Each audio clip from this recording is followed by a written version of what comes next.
It is quite simply impossible for a picture to do justice to how I am feeling right now.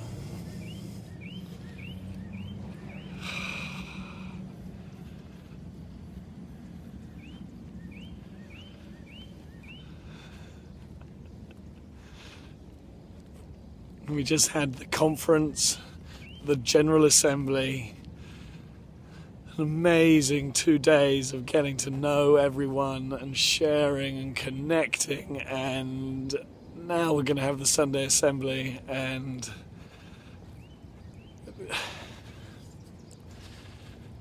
it is quite simply magical to be able to be part of this amazing movement.